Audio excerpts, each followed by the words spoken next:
Fala pessoal, a gente já falou sobre taxa de concepção, que mede o total de vacas prenhes por serviço, taxa de prenhez, que mede o total de vacas prenhes ao final de cada estação de monta, perdas no pré-parto, taxa de natalidade, que mede o total de bezerros que nascem proporcionalmente ao total de vacas expostas à reprodução, taxa de mortalidade, taxa de sobrevivência e, consequentemente, taxa de desmame, o que mede o total de bezerros desmamados proporcionalmente ao total de vacas expostas à reprodução. Todos esses índices em conjunto são muito importantes para o sucesso da produção de bezerros, tanto na produtividade quanto na rentabilidade. Mas existe mais um indicador que fecha tudo isso com chave de ouro e que cada vez mais é o protagonista na pecuária de cria, que é o peso ao desmame. Ou seja, não basta ter somente o bezerro desmamado, a gente precisa ter um bezerro desmamado e pesado na hora da venda. Segundo dados do CPEA, o peso médio do bezerro desmamado no Brasil é de aproximadamente 210 quilos. Isso significa que tem produtor desmamando bezerro pesado e tem também produtor desmamando bezerro mais leve. Por isso a gente vai comparar três cenários hipotéticos, mas que são muito recorrentes na pecuária de cria. Tomando como base a média nacional de 210 quilos, vamos considerar para o cenário 1 um bezerro 15% mais leve, pesando 178 quilos.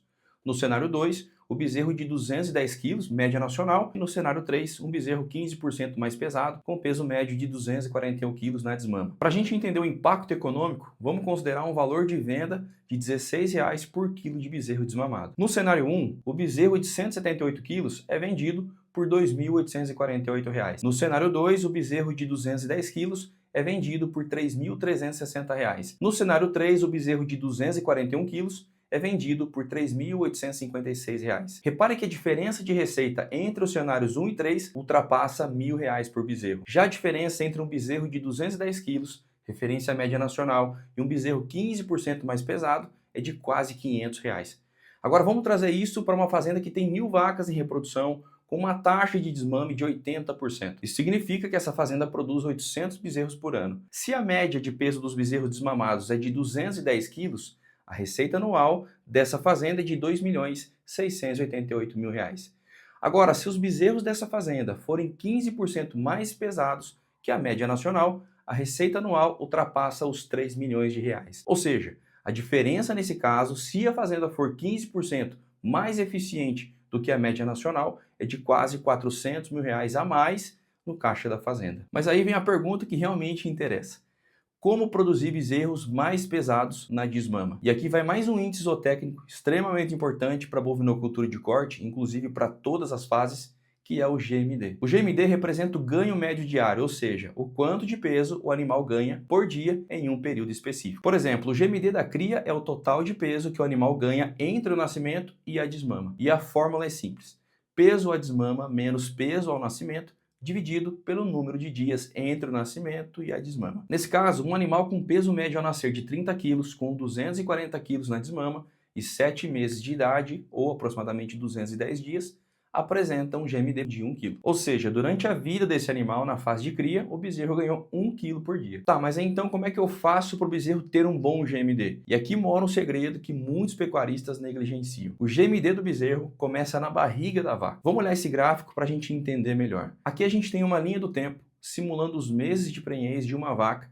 próximo de 9 meses e meio. Entre o primeiro e o sexto mês, nos 2 primeiros terços de gestação, ocorre a miogênese, ou seja, a formação de fibras musculares do bezerro. De maneira simples, é exatamente aqui que a gente define o ganho de peso do bezerro durante toda a sua vida, influenciando diretamente o ganho de peso em todas as fases: cria, recria e engorda. Mas então como que o produtor garante que ocorra uma boa formação de fibras do bezerro? Investindo em nutrição. A vaca precisa ser bem nutrida durante toda a gestação, mas em muitos casos não é o que acontece. Tem pecuarista que acha que a prenhez por si só é o que garante o sucesso da atividade, e não é bem assim. Fez diagnóstico de gestação, identificou vaca prenha, beleza? Aí o que ele faz? Solta esse lote de vaca prenha no pior pasto, não faz um acompanhamento nutricional adequado. Aí o pecuarista foca nas vacas que ainda não emprenharam e esquece das que já estão formando bezerro na barriga. Aqui é o maior erro do pecuarista. A vaca precisa ser muito bem nutrida antes de emprenhar, para aumentar as taxas de prenhez. A vaca precisa ser muito bem nutrida após a prenhez,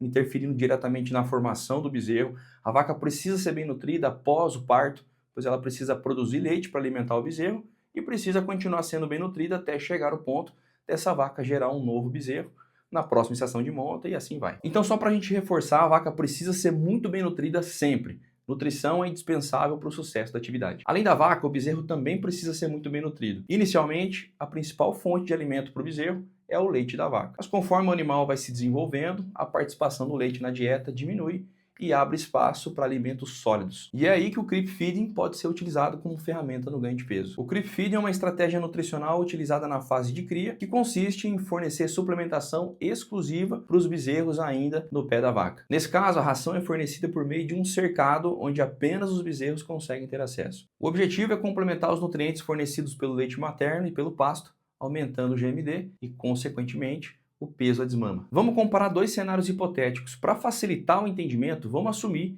que a diferença de peso entre os animais se deve exclusivamente à utilização ou não do creep feeding, considerando outras variáveis como genética, sanidade, manejo e produção de leite da vaca. No cenário 1, vamos considerar um animal desmamado de 178 kg que não teve acesso ao creep feeding e no cenário 2, um animal de 241 kg que teve acesso ao creep feeding. A diferença de peso entre os dois animais é de 63 kg, ou seja, supondo que a idade dos animais é de 7 meses, logo aproximadamente 210 dias. Se aplicar a fórmula do GMD, a gente tem o seguinte resultado. O animal de 178 kg apresenta um GMD de 704 gramas. Já o animal de 241 kg apresenta um GMD de 1 kg. Diferença de 300 gramas por dia entre os dois animais. Agora vamos descobrir se essa diferença de 300 gramas por dia é vantajosa, considerando o investimento com a utilização do creep feeding. Para isso eu vou considerar o valor de venda de R$16 por quilo de bezerro desmamado. Com isso a gente multiplica 300 gramas por R$16 e o resultado é de R$4,80 por dia.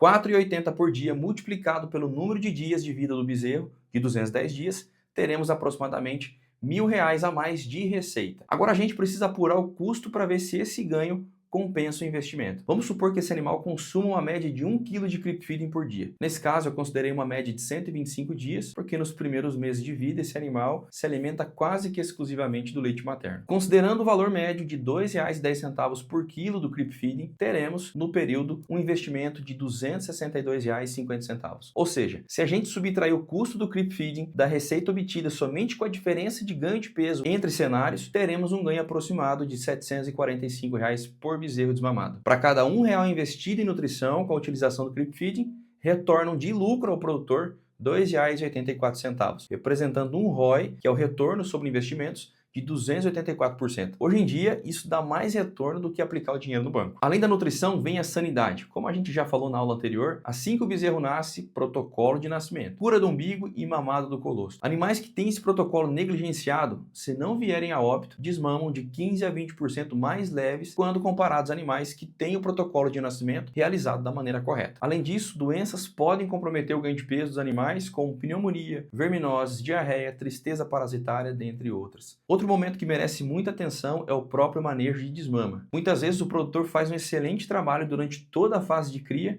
e acaba perdendo desempenho justamente no final. Uma desmama mal conduzida gera estresse, o animal reduz o consumo de alimento, perde peso e compromete o resultado final. Por isso é importante utilizar estratégias que reduzam o estresse nesse período. E aqui vale, mais uma vez, destacar um tema que está cada vez mais presente dentro da pecuária de corte: o bem-estar animal. O manejo racional, além de ser uma obrigação ética, traz de brinde a melhora dos índices produtivos e, consequentemente, o aumento do lucro da fazenda. E para a gente encerrar, não existe uma única ação responsável por produzir bezerros pesados na desmama. O resultado é consequência de várias etapas feitas de maneira correta. Começa na gestação, passa pelo nascimento, pela colostragem, pela cura do umbigo, pela sanidade, pela nutrição, pelo manejo e bem-estar animal e termina na desmama. E aqui fica uma reflexão. Hoje, o produtor eficiente não vende bezerro por cabeça.